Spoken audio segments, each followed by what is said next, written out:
The rain hadn't stopped for days. Cities across the country lay drenched in fog and silence. And in the quiet, something arrived, a letter. No return address, no sender. Inside, $5,000 in cash, a train ticket for a route that doesn't exist, and 6 haunting words. Take the ride. Everything changes. 7 strangers. No connection, no warning. Just a shared sense that something in their lives had gone terribly, quietly wrong. A fallen detective, a grieving mother, a hacker on the run, a priest with no church, a girl with too many scars, a hitman who got out too late, and a man whose past was erased by force. They stepped onto a train that shouldn't be there. One with no windows, no destination, and no chance of return. As the steel doors sealed shut, the truth rolled in with the shadows. "Welcome to the last ride," a voice echoed through the silence. "One of you will not survive the night." As the train moved, so did time itself. Cabins twisted into memories. Secrets surfaced. Games began. They were being watched, judged. And every answer came with a price. The train wasn't a ride, was a trap, a reckoning, a final test they didn't know they'd already failed. There's no getting off the ride. There's only surviving it, and in the end, only one will. This spring, take your seat, but be warned, the last ride knows everything you've done. Before we begin, a quick message. Any digital copy of this content is piracy. Don't do it and stand against it. For new stories, subscribe to the Story Nexus at youtube.com passing to Real Story Nexus. Don't go to fake Nexus. Want to know about upcoming stories? Follow us on Facebook and Instagram. Links are in the description. The rain hadn't stopped for 2 days straight. It slicked the sidewalks and made the street lamps flicker like they were unsure of themselves. In a weather-worn apartment on the 7th floor of a crumbling building in Detroit, a former detective named Eli Mercer sat in a bathrobe, watching the water collect in a coffee mug beneath the windowsill. The leak had been there for months. So had he. At exactly 8:01 p.m., a knock came at the door. No one knocked anymore. Eli stood slowly. His knees hurt, remnants from a bullet wound 2 years back. One of many gifts from a case that never got closed, and a department that stopped returning his calls. He peered through the peephole. No one. He opened the door. On the floor lay a brown envelope. Heavy. No postage. Just his name in bold black ink. E. Mercer inside. A train ticket for a route he didn't recognize. An unmarked key. $5,000 in crisp bills. And a note that read, "Take the ride." Everything changes. Across the country, in a low-security women's correctional facility in Nevada, parolee Nadia Vega received a similar delivery. Hers came tucked into a dog-eared copy of The Count of Monte Cristo, slid through the meal tray slot during evening lockdown. Same ticket, same note. In Boston, Lila Ward, who hadn't left her apartment in 3 years since her son's death, found the envelope duct-taped to her front door.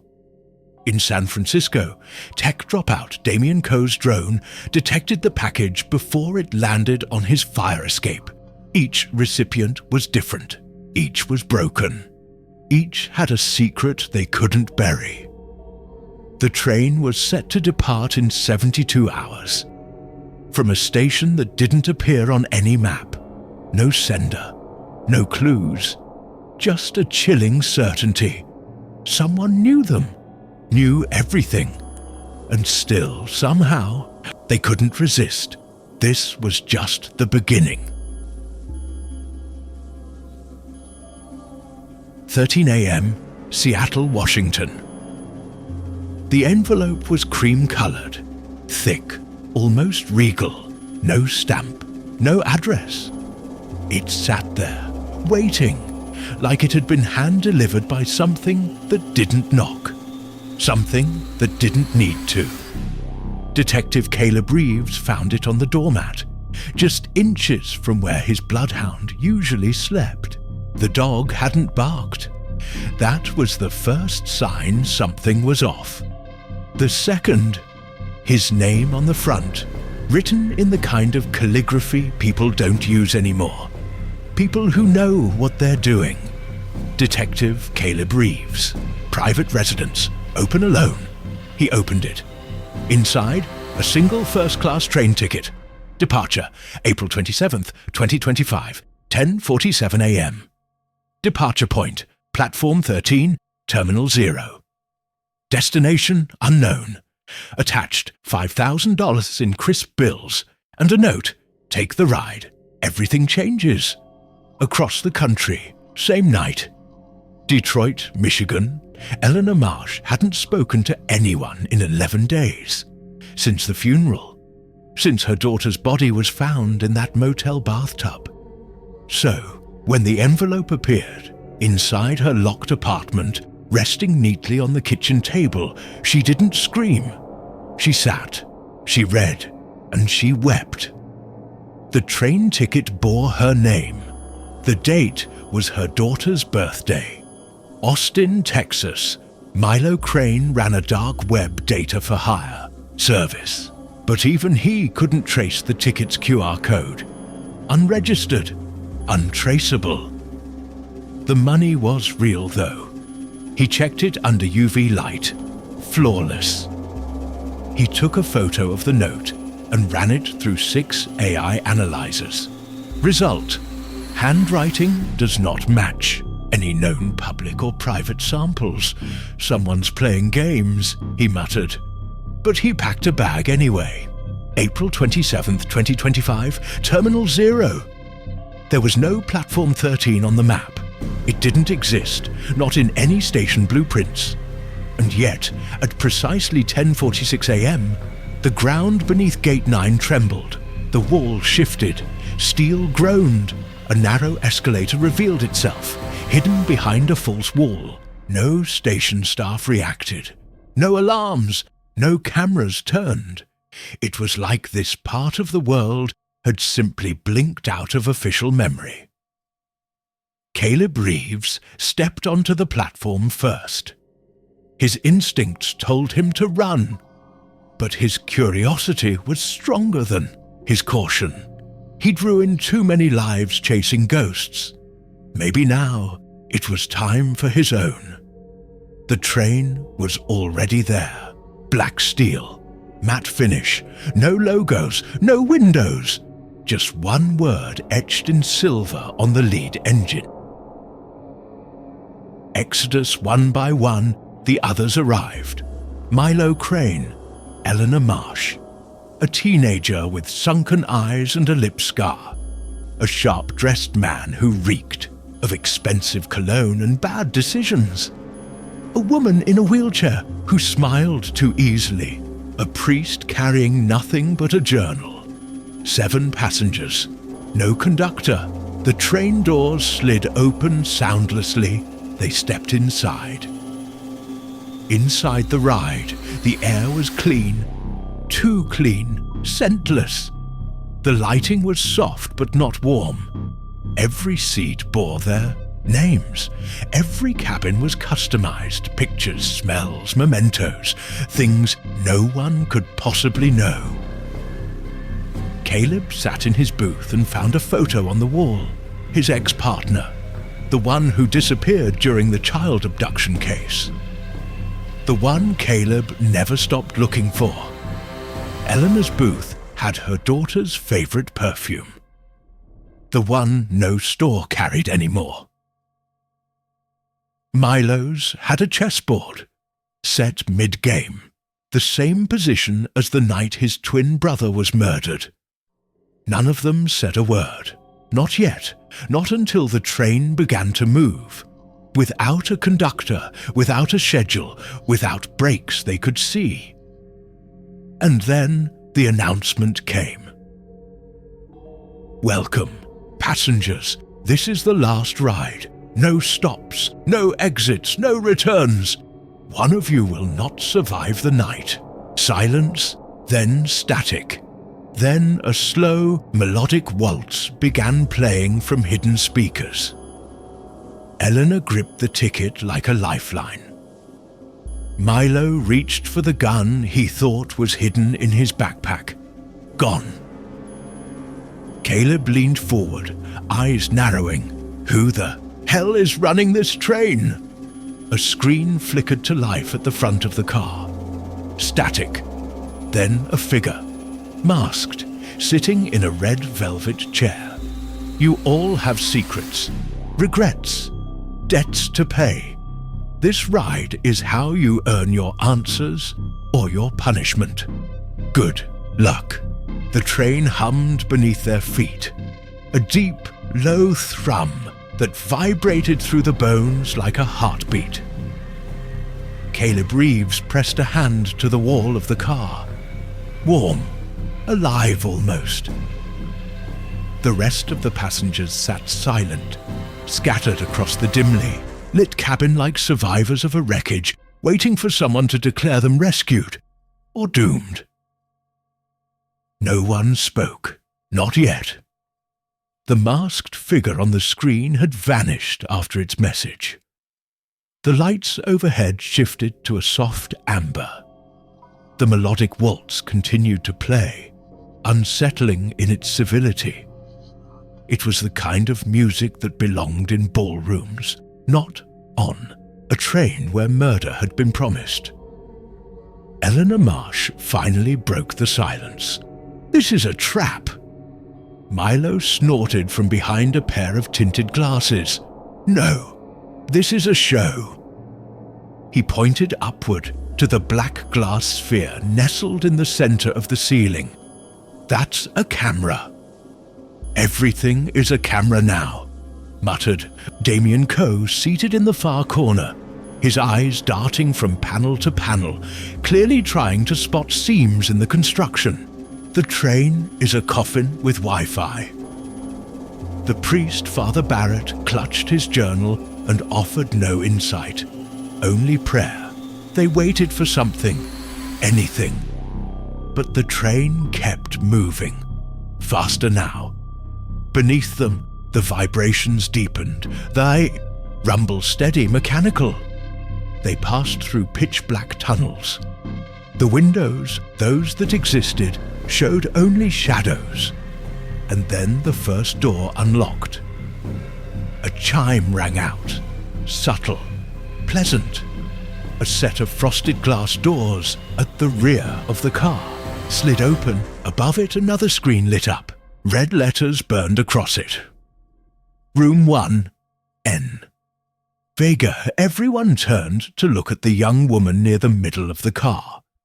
Nadia Vega didn't move. Her knuckles tightened around the strap of her bag. What happens if I don't go? She asked. The screen changed. 5 minutes to comply. A countdown began. Looks like we're all starring in our own episodes, Milo said. Caleb stood. No one goes alone.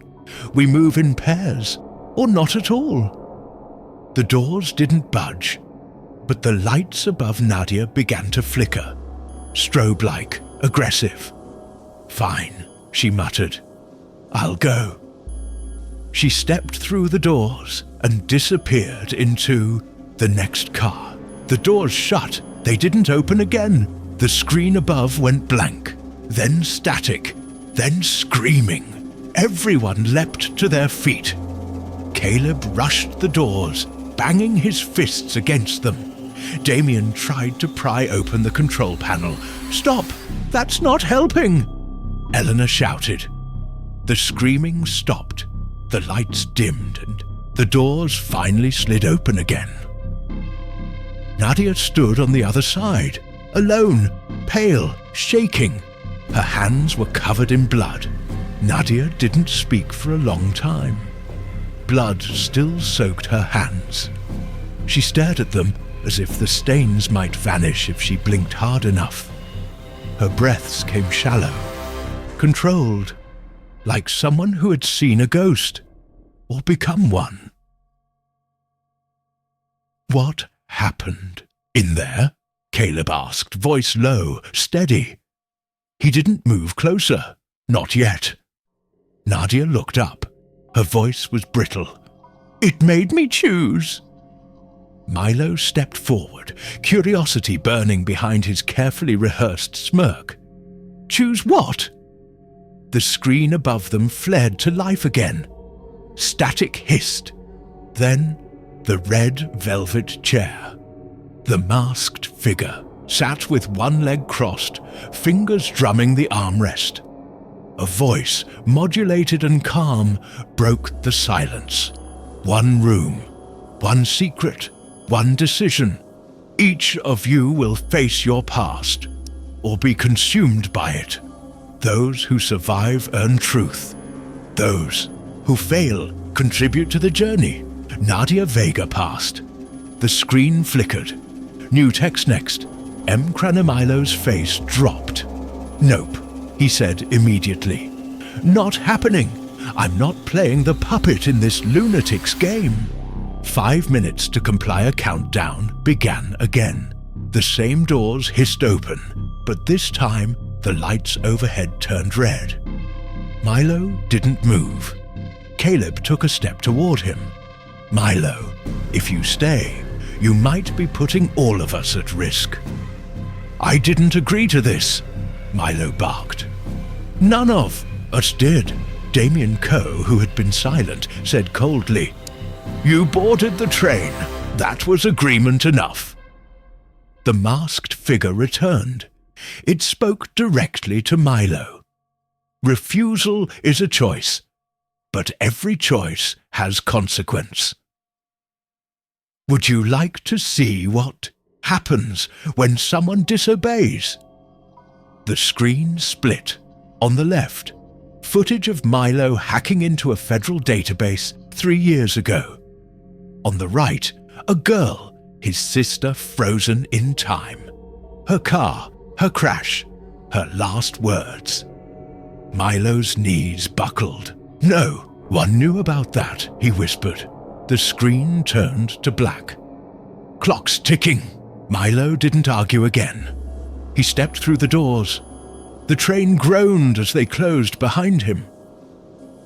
10 minutes passed, then 15. No screams this time, only silence.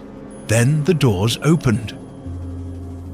Milo emerged, face pale, hands shaking, eyes glistening. "Saw everything," he said. "Things I never told a soul." He didn't sit down. He just leaned against the wall, trying to keep breathing. The figure returned once more. "This is only the beginning. One car for each of you. One truth before the ride is done. Next stop, L Ward." Lila's ticket began to smoke gently on the edge of her table. Lila Ward didn't speak as her name appeared on the screen. She simply stood, carefully folded her coat, and walked through the doors without a word. No one tried to stop her. The train grew colder. Eleanor glanced at the others. "Does anyone else feel it? Like the air's gone thin?" Caleb nodded. "Like the walls are watching." The lights dimmed as the doors sealed. The screen above the frosted glass remained blank. No timer, no announcement, just silence. Until the train itself moaned, an eerie groan of shifting metal, like it was moving through something thicker than time. 10 minutes passed, then 15. No sound, no screams. Then the door reopened. Lila stepped out. Her eyes were red but dry. Her jaw was clenched. Her hands trembled, not with fear, but restraint. "It showed me," she whispered, then paused. Not what happened to my son, but what I should have seen. The signs I ignored, the pills, the lies. Caleb placed a gentle hand on her arm. You don't need to say it. Yes, I do, she snapped, then softened. Because this train, whatever it is, it feeds on silence. And we've all been silent too long. The masked figure reappeared on screen. Truth brings clarity. Clarity brings pain. Pain sharpens the soul. Next stop, E. Marsh. Eleanor froze. No, I've mourned enough. I buried her. The lights turned a cold, clinical white. Harsh, exposing. But you did not bury the truth. Eleanor's mouth opened, closed. Her eyes welled. Before anyone could speak, she stepped forward and entered the room. Inside, the train car warped. Wasn't metal and lights anymore. It was a replica of the motel room, the same bedspread, the same floral wallpaper, the same bloodstain. Her daughter's laughter echoed through the space, distorted, childlike, cruel. A tape recorder clicked on. You said you'd always believe me, Mum, but you didn't. Photos appeared. Eleanor's daughter bruised, crying. Text messages from a phone Eleanor had hidden away and never opened after the funeral. Then a door appeared. Behind it, Eleanor's husband, dead 2 years, smiling, holding out a hand. Forgive me, he said. Eleanor screamed. The door slammed shut. Lights out.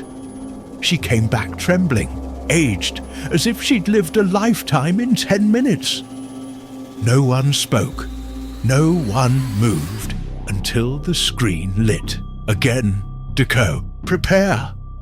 Damien stood and the train kept moving. The doors closed behind Damien Coe with a hiss that felt too final. The screen blinked off, and then the train lurched, hard. Everyone grabbed onto something. The lights flickered and dimmed to deep crimson. Somewhere far below, a sound like grinding steel echoed through the car. Caleb pressed his face to the window. For the first time, the black outside wasn't empty. A tunnel split ahead, 2 tracks, one veering downward into blackness, the other up toward the faintest glow. The masked figure returned. Every ride has a fork in the tracks. Every soul must be weighed. Track 1, redemption. Track 2, revelation. The train has chosen. The passengers looked at each other, confused. Then the train split. A violent screech of bolts and mechanisms. The cabin jolted and split cleanly in 2, detaching mid-motion. The back half descended into darkness. The front half climbed. Eleanor screamed, "Where's Damien?" But he was gone. His section pulled into the depths, no sound but the echo of the split. In the descending car, Damien Coe held the seat armrests as gravity pulled him down. The cabin lights shut off, then flickered back to life, one at a time, revealing walls covered in photographs. His photographs. Damien had erased his history, cleaned his digital fingerprints. But the train had dug deeper. There were files from the tech firm he'd sabotaged, messages he'd sent, the suicide note from the engineer who took the fall, and then the kicker, a tablet on the seat next to him. One button on screen, erase all records. Again, just press here. He stared at it, tempted. Hands trembling, then a second message appeared beneath it. But if you erase again, she dies. A photo of a young woman popped up. Unfamiliar. until the face aged a few years in front of him. His sister, adopted after the scandal. He hadn't seen her since. Damien screamed. In the other car, Eleanor, Caleb, Lila, Nadia, Milo, and Father Barrett sat in silence. Then something new happened. A door appeared on the floor. It opened upward. A ladder led down into darkness. A voice, different now, female, mechanical, spoke. Exit available, limited time only. One may leave, but not all. A green light pulsed at the base of the ladder. Milo stood. I'm going. Lila blocked him. We vote. Everyone hesitated. Exit. One chance, one trap. Caleb shook his head. Or maybe this is what they want, us tearing each other apart. Nadia said softly, we choose no one. The ladder retracted. The hatch slammed shut. The voice said nothing, but the lights dimmed as if the train itself were disappointed. Dear, screen lit again. You refused mercy. So now you face judgment. Next, F. Barrett. The priest looked up, closed his journal, and crossed himself. Father Barrett stepped into the chamber without protest. The doors sealed with a hiss, and the remaining passengers leaned into the silence, expecting screams, confessions, or revelation. Instead, they heard a voice, not the masked one, not the female program. A new voice, clear, human. This is Control, testing sequence 6. The train shook slightly, and a new monitor blinked to life above the door. Lines of code scrolled by in real time. Caleb frowned.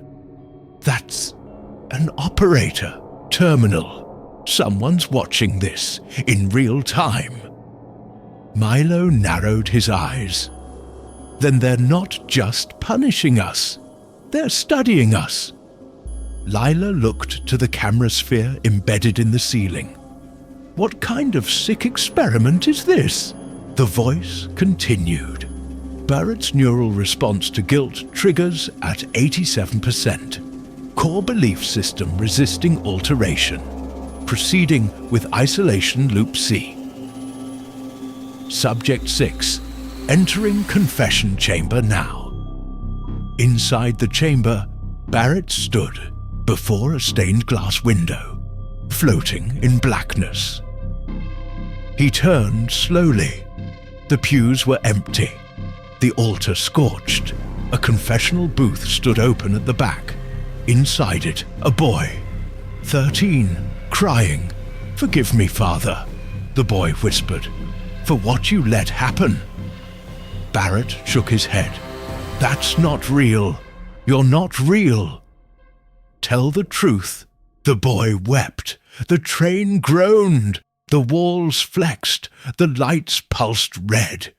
He knew, a second voice rang out. He knew and said nothing. Barrett collapsed to his knees. I tried to report him. The archdiocese buried it. I was young. I didn't fight hard enough. I failed him. The lights turned blue. A mechanical chime. The screen outside the chamber flashed. Subject 6. Admitted. Cleared. Barrett emerged unsteady, but upright. They want us broken. They want us honest, because someone's watching. Caleb nodded. Then we watch back. He walked to a maintenance panel near the cabin's edge. Pulled it open. Wires, fuses, labeled in code TTTARL, PROCMEM, IAOR. Milo joined him. We can jam this, maybe even access control ourselves. Lila hesitated. If you do, won't they punish us worse? Milo grinned grimly. If we don't, they'll kill us with kindness. The lights flickered. Then all screens went black. A low tone echoed. Security breach detected. Initiating decision protocol. Betray one to save all. The room chilled. A screen displayed 7 faces. Choose one. Within 5 minutes, or all 7 will suffer. The countdown began the moment the screen lit up. 0, 4, 59. 7 faces, 7 names, 1 choice. Eleanor's voice cracked the tension. We're not doing this. We won't become what they want. Milo disagreed. And if doing nothing gets us all killed? Lila stood. Then we die as people, not puppets.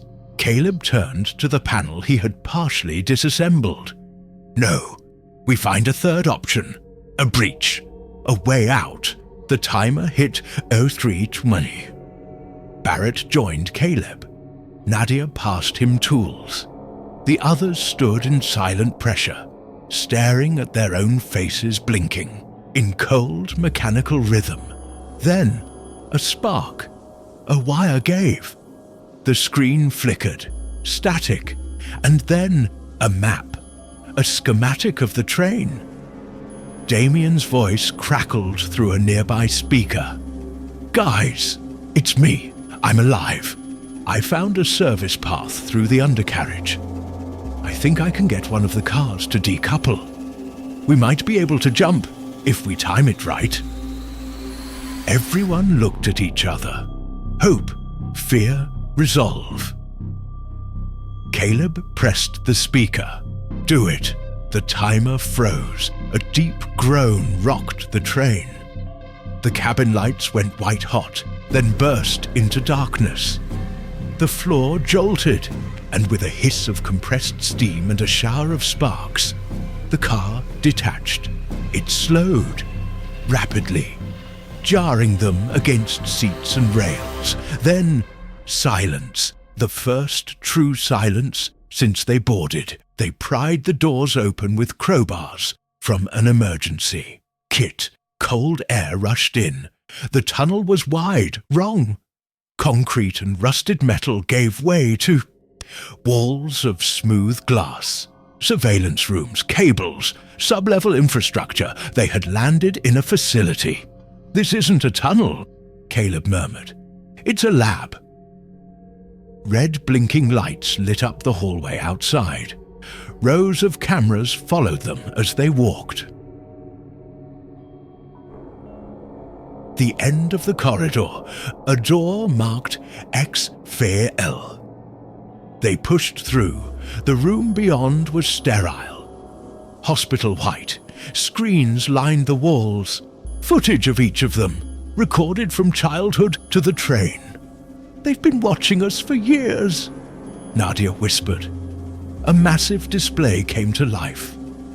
The masked figure sat in the red velvet chair once more. But now, it was surrounded by technicians, scientists, people in suits, blurred faces. Congratulations, the figure said. You've escaped your test chamber. But this wasn't about escape. It was about selection. Another screen blinked on. 7 new faces. They're next. The figure leaned forward. So now you have a choice. Stop us or disappear. Forever. The room was silent. Too silent. 6 passengers stood frozen, staring at the flickering screens that surrounded them. Images of their lives, uncensored and brutally honest, looped again and again like footage in a courtroom. There was no mistaking it now. They were on trial. Not for crimes committed against the state, not for laws broken in cities, but for moral debts unpaid, for truth buried, for lives ruined in silence.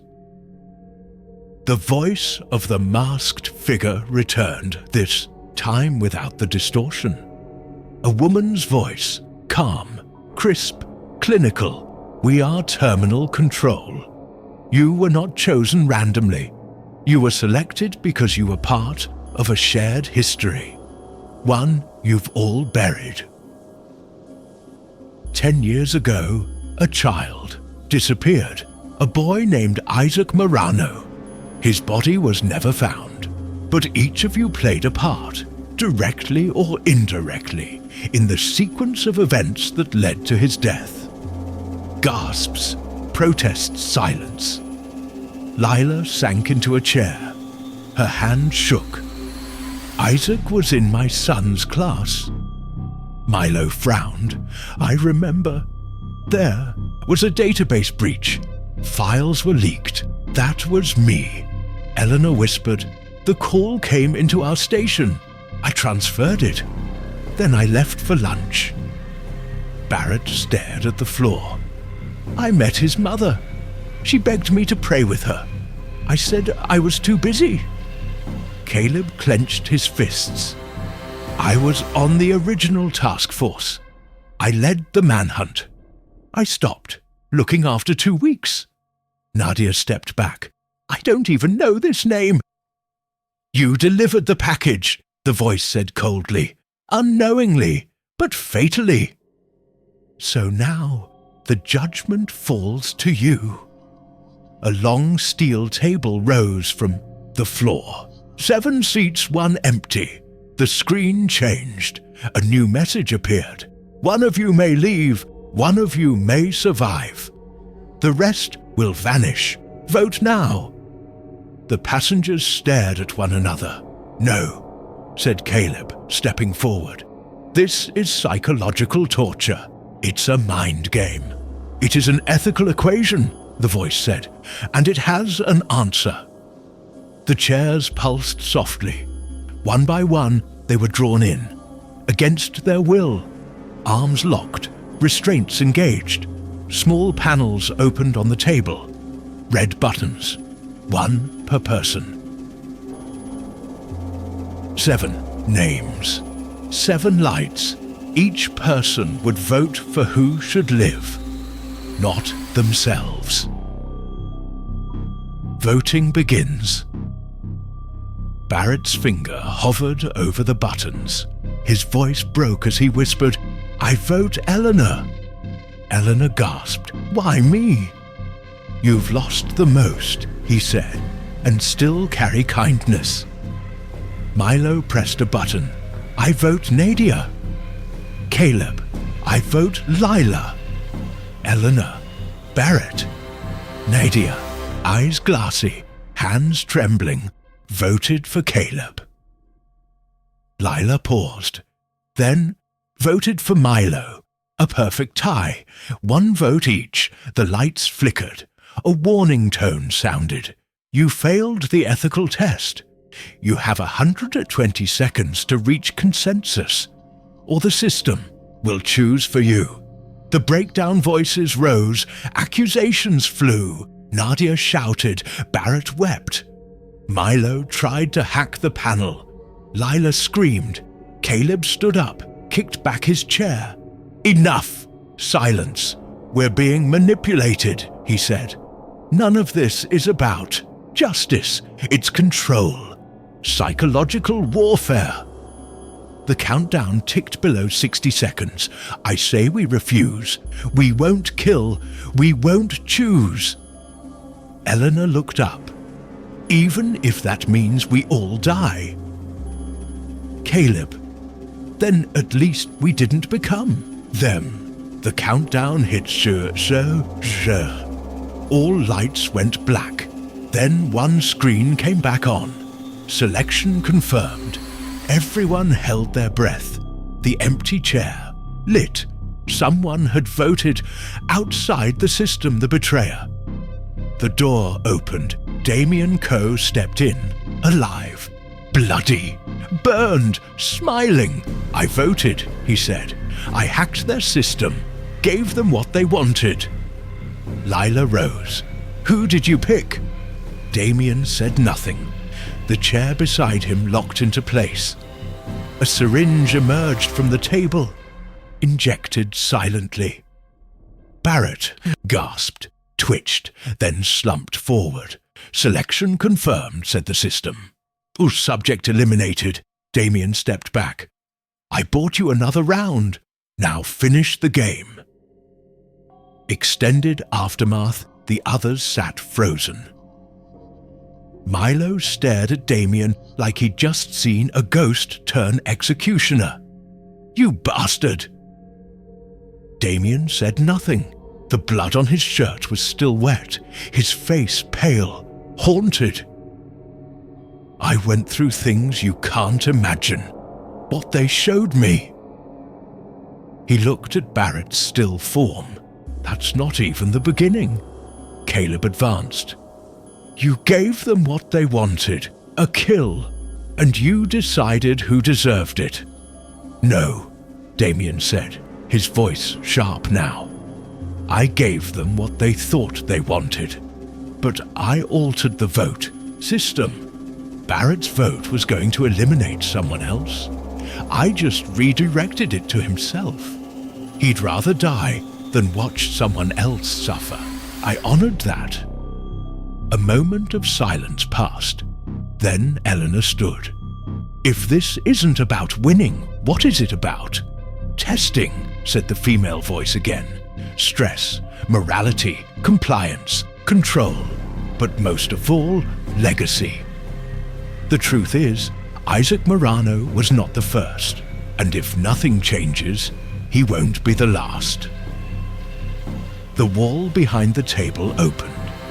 A hidden chamber revealed inside, a server room, glowing data cores, dozens of suspended headsets, neural links, more chairs, all connected to simulations. Lila stepped forward. "They're training people." Damien nodded. "Or selecting them for something bigger." A new screen lit. It displayed a single word: Endgame. "You may still escape," the voice said, "but only if you choose to stop the cycle, destroy the system, or become part of it." A red button lit beneath the table, and beside it, a white one. End system or assume control. Milo looked around. "So we either blow it up, or we run it." "Nadia, what would ending it do? Would it stop other rides? Other victims?" "Eleanor, or would someone worse just rebuild it?" Lila closed her eyes. "Barrett chose peace. Maybe it's time we choose war." Caleb stepped forward. His hand hovered over the buttons. The rest moved beside him. "Waiting! Together," he said. They all placed their hands on end system and pressed. The lights flickered the moment the button was pressed. Everything turned red. The sirens began softly, a slow rising wail that built in intensity until it filled the server room. Screens around the chamber lit up one by one, warning symbols flashing, system failure. "Purge initiated.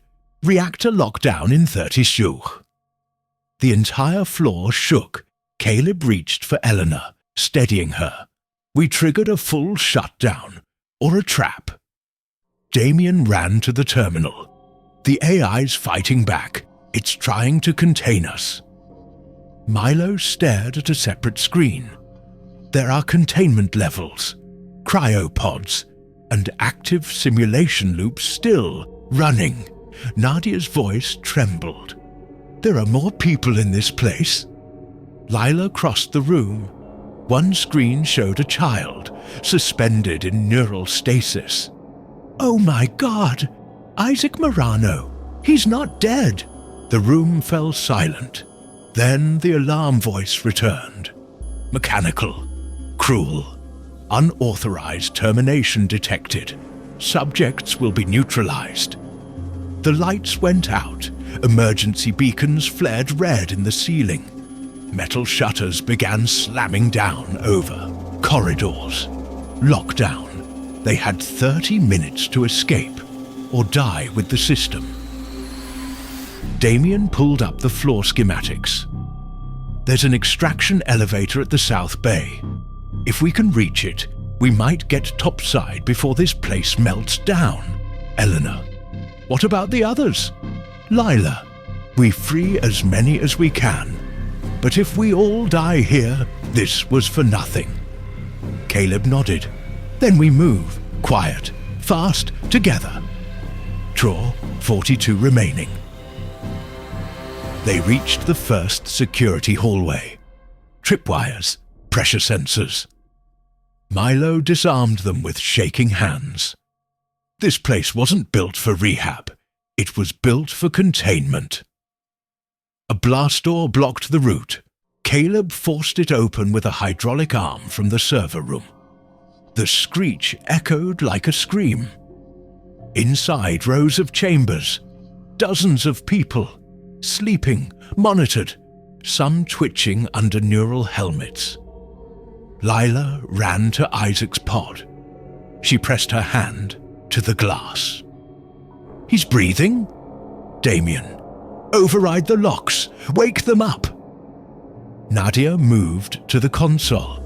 Her fingers danced across the surface. One by one, pods hissed open. Children, adults, elders, blank eyes, drugged. A woman stepped out of one pod, older, dazed. Is it over? Caleb, not yet. 19 remaining, they split into two groups. Caleb, Lila, and Damien led half towards the extraction lift. Milo, Nadia, and Eleanor followed the hall toward the emergency override switch that would disable the AI's lockdown protocol. Guards reactivated, autonomous machines in black armor. One spotted them. Run! Damien shouted. Gunfire erupted. Sparks flew. Milo tackled a drone with a pipe, smashing its lens. Nadia activated a blast door, sealing them in. 3 remaining, they reached the lift. Milo had the code. It didn't work. The AI voice returned one last time. Terminal control is eternal. You may not leave, Caleb roared, slamming the panel. We ended you! The door creaked. Damien rewired the circuit. One last override. Lila held her breath. The door opened. Floodlights spilled across them. A stairwell above. A platform. Freedom 0049. Remaining, the last of them ran through the broken station. The floor beneath them rumbled. Smoke poured from the walls. Isaac Morano clung to Eleanor's arm. Are we safe? She didn't lie. Almost. They reached the surface. Night. Cold. Empty desert. Lights behind them flashed once. Then the facility exploded. Fire rose into the sky. A pillar of judgment, then darkness, then silence. They had made it. But the ride was not over yet.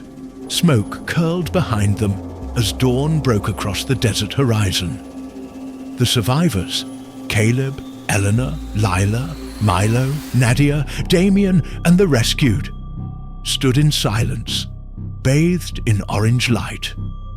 The ground beneath them still trembled faintly from the blast.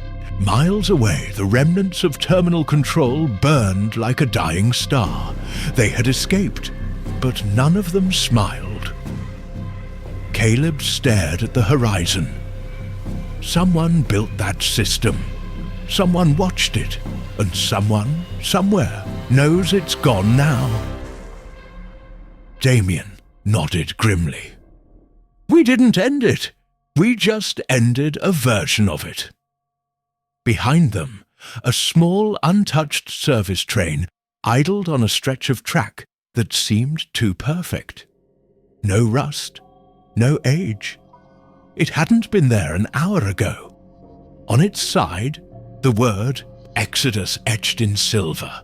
A door opened. Inside, one room, one chair, one screen, and one question.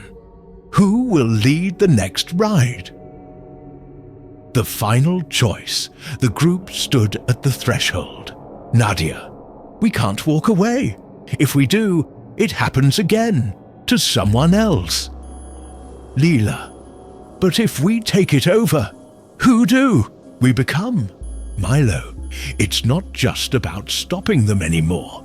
It's about replacing them. Better, smarter, kinder. Eleanor stepped forward. Someone has to carry the memory, or history repeats itself. Isaac looked up from where he sat next to her. Can I go home? She knelt. That's what we're going to make sure of. They drew lots. Caleb was chosen. He stepped inside the car. The door shut behind him. The train lit up. A voice, familiar and calm, filled the space. Welcome back. You are now in control. Would you like to begin a new ride? A console appeared. Names, coordinates, a global database. Next to it, a jet red button marked Purge, and a green one, Rebuild. Caleb hesitated. His reflection stared back at him, eyes weathered, haunted.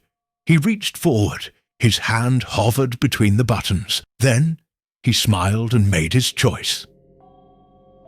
Epilogue. 1 year later, the world had changed quietly, subtly, but definitely. People disappeared and were found. Whistleblowers leaked systems that shouldn't exist. Victims were believed. Justice became more than a word. Somewhere in a mountain cabin, a group of people met in secret. Not to control, but to watch, to protect, and on a remote track, somewhere in the middle of nowhere, a train sat idle, not to punish, not to destroy, but to remind the world, truth always rides again. And that's the end of today's story. But don't go anywhere because many more thrilling tales are coming your way. At the Story Nexus, we bring you the most exciting, mysterious, and unforgettable stories from around the world. If you love adventures, mysteries, and timeless legends, then hit that subscribe button now. And don't forget to turn on the notification bell so you never miss a new story. Join our growing community of story lovers. Share your thoughts in the comments below. What story should we tell next? Want updates on upcoming stories? Follow us on Facebook and Instagram. Links are in the description. Thank you for watching and see you soon for another amazing adventure only on the Story Nexus.